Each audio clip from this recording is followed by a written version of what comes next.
쓰레기 난세, 전세 난세, 기후 난세, 난세를 살아가는 우리들의 고민을 역사 속에서 고민해보는 시간이죠.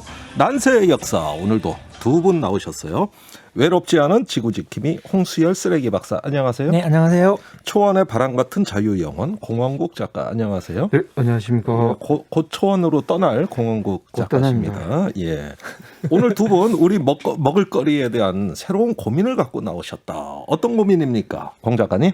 뭐 정말 이제 자기가 가까운 곳에 나온 농산물을 먹는 건 정말 중요한 일이고 많이 안 움직이고 가까운 곳에 나온 농산물을 먹을수록 이제 농약도 덜 치고 이게 바로 신토불인데요. 네. 근데 이게 한국에서 우리나라에서는 이제 농약도 땅에 포함하지 않을 경우엔 신토불이가 맞습니다. 네.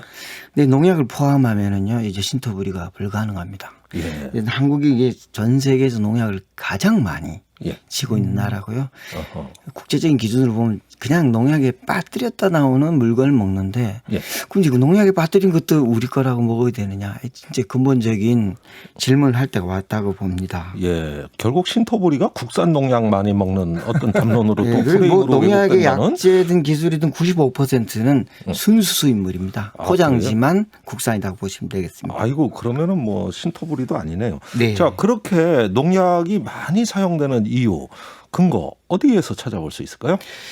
통계는 워낙 많습니다. 통계 집계 방식은 좀 다르지만 전체적으로 국제적인 기준에서 요즘 FAO에서 2016년 농약 사용 기준을 보면요. FAO는 세계 식량농업기구. 예. 네. 네, 한국이 1헥타르당 11.8kg의 농약을 사용하는데요. 예.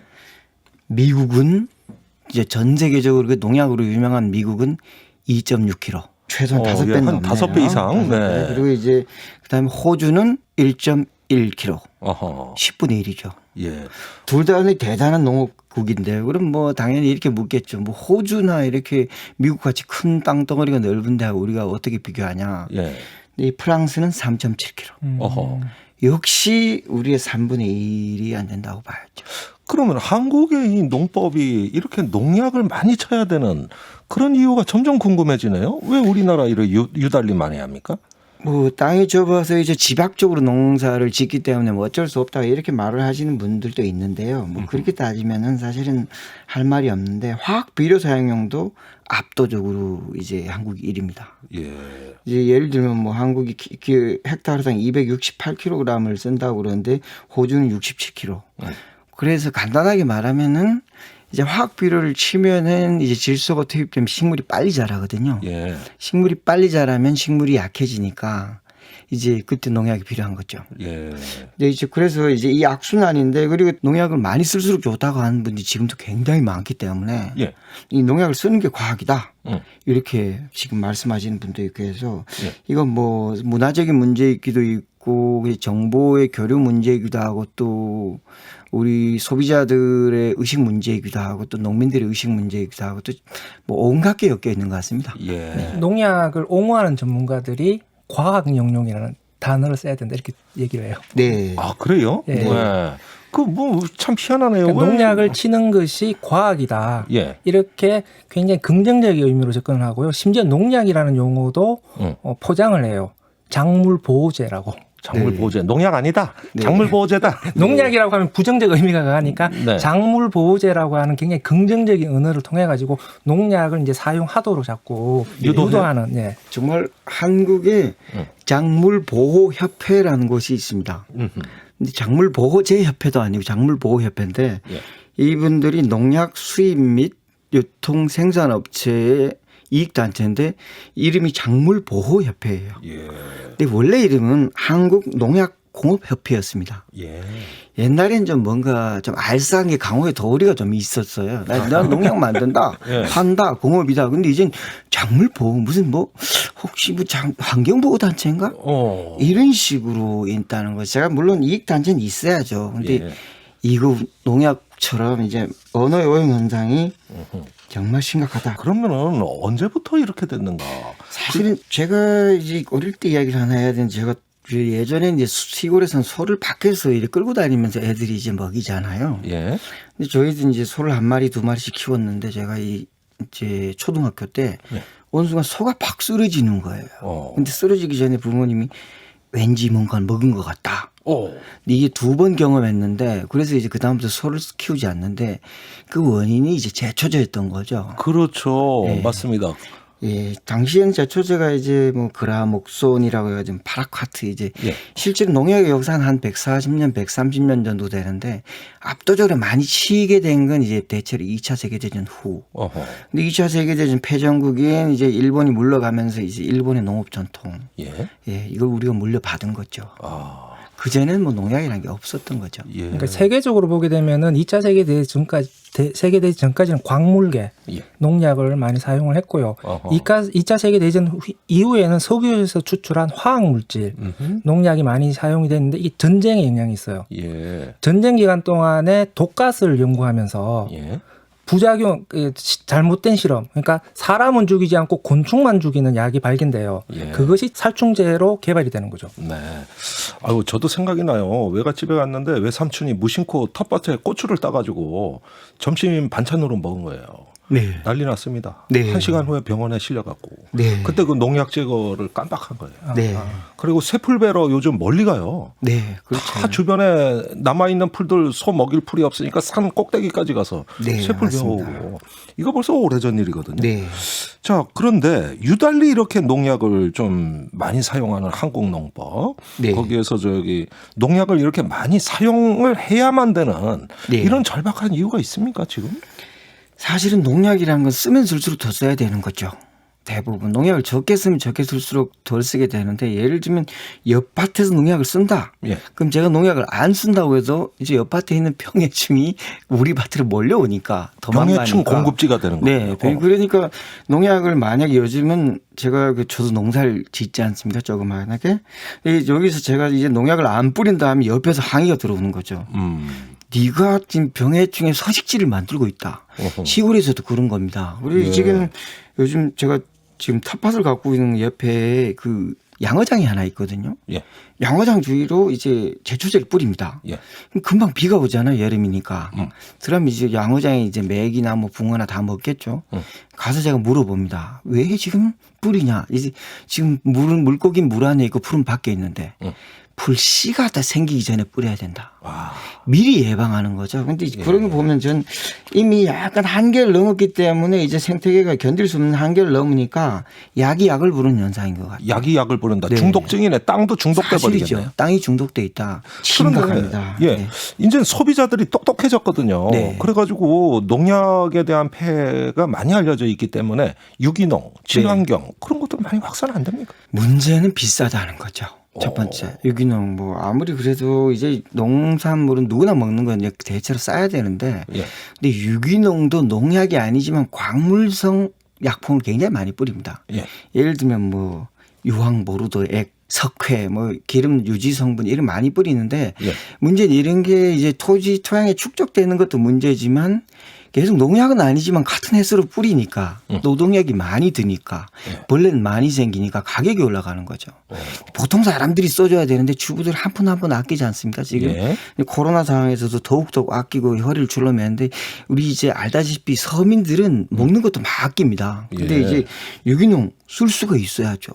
그래서 기본적으로 농약도 문제지만 농약의 대체제로 계속 뿌린다면 유기농 상품의 가격이 그 정도로 유지된다면은 결국은 뭐 농약 좀 먹고 말지. 생각보다 이제 우리 이제 소득 수준에 맞지 않는 음식을 계속 먹고 있는 거죠. 농약을 통해 가지고 어떤 저렴한 채소를 일단 다량 소비하는 구조 이것도 문제가 됩니다만 혹시 말입니다.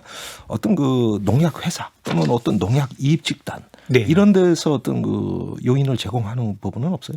농약이라는 게 만들기 쉽지 않기 때문에 거대 농약 제조회사들, 근데 농약 제조회사들이 대부분 신약 제조회사들하고 겹칩니다. 화학약품이기 때문에. 예. 그러니까 사람 죽이는 것도 만들고 살리는 것도 만드는 거죠. 그분들이. 근데 이제 지금은 이제 몬산토의 제초제 같은 경우에는 지금 현재 막 미국에서 대규모 소송이 걸려 있지만 사람이 많이 죽기 전까지는 사실 밝혀지지가 않거든요. 예.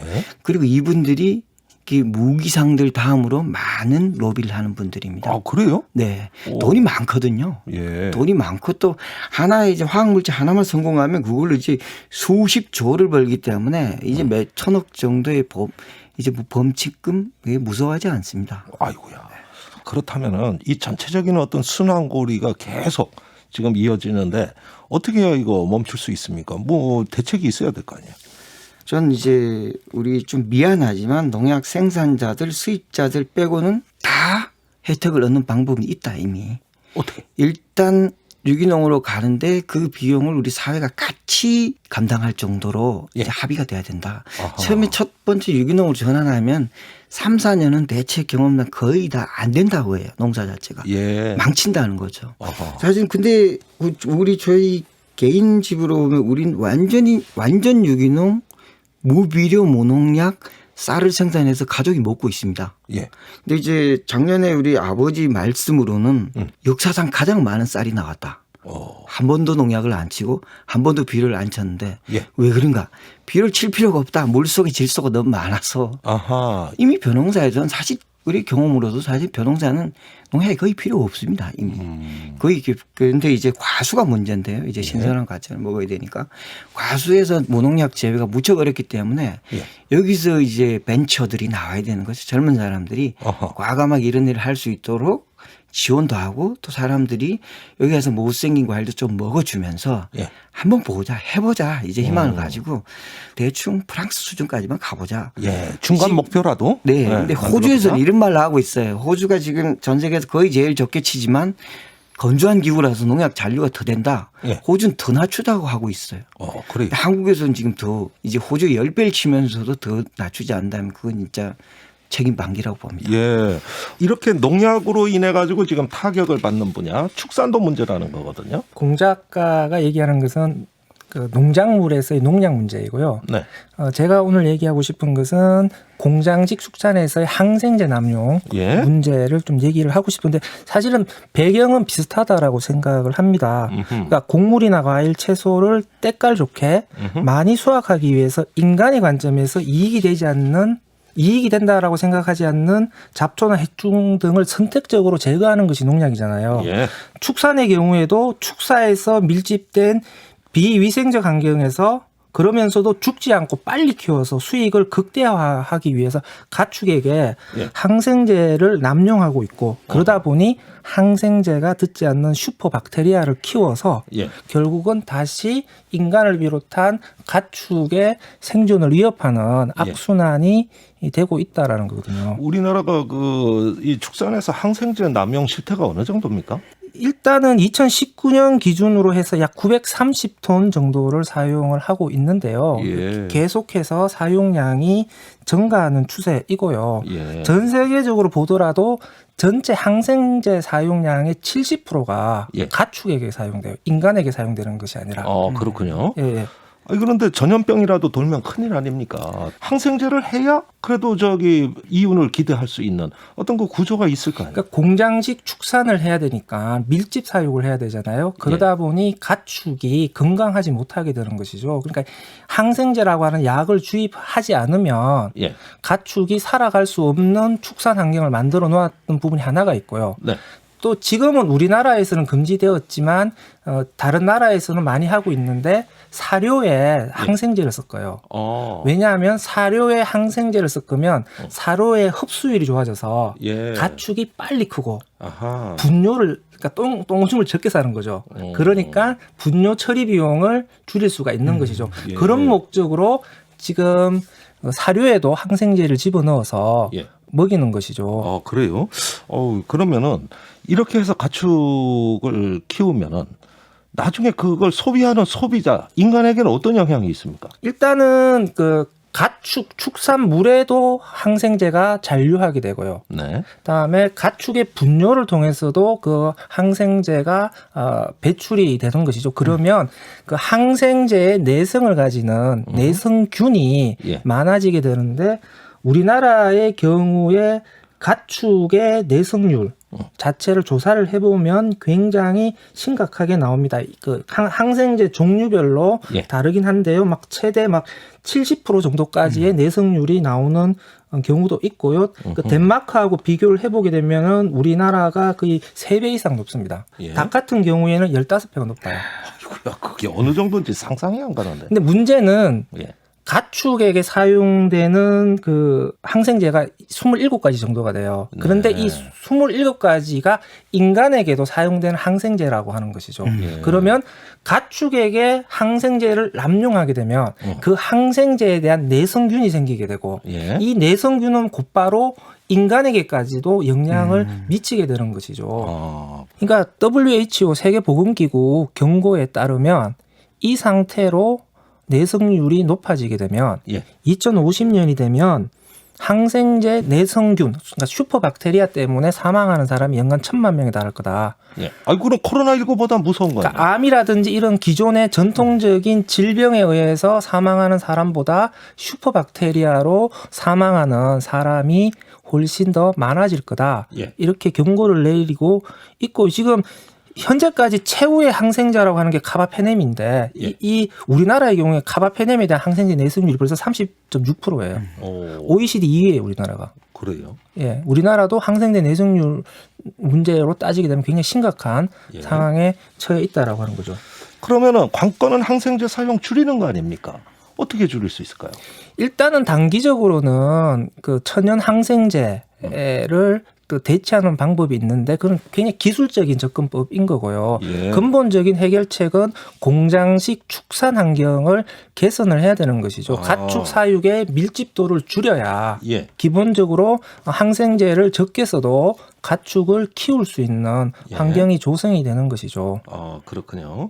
전 세계적으로 보게 되면은 패스트푸드 업계를 대상으로 해서 항생제를 사용하지 않는 고기를 예. 사용해라라고 하는 이런 운동도 펼치고 있거든요. 네. 또 이런 운동 때문에 항생제를 항생제를 사용하지 않는 고기를 사용하겠다라고 예. 선언한 업체도 나오고 있고요. 그렇군요. 결국은 이 소비자의 압력이 예. 이 공장직 축산을 개선할 수 있는 하나의 압력이 될 수 있다라고 생각을 합니다. 이렇게 어떤 그 공장식 축산의 항생제 남용으로부터 지금 농약 문제까지 짚어봤는데, 저는 오늘 좀 기분이 싸해집니다. 이거 어떻게 좀 우리가 패러다임을 바꾸고 우리 사는 방식을 개선해야 뭔가 좀 이 문제를 해결할 수 있겠구나. 좀 마음도 무거워지는데요. 어쨌든 두 분이 좀 많이 외쳐주셔야 될 것 같아요. 소비자 운동 한번 좀 일으켜보죠. 네. 알겠습니다. 알겠습니다. 홍수열 쓰레기 박사, 공원국 작가, 오늘 말씀 감사합니다. 감사합니다. 고맙습니다.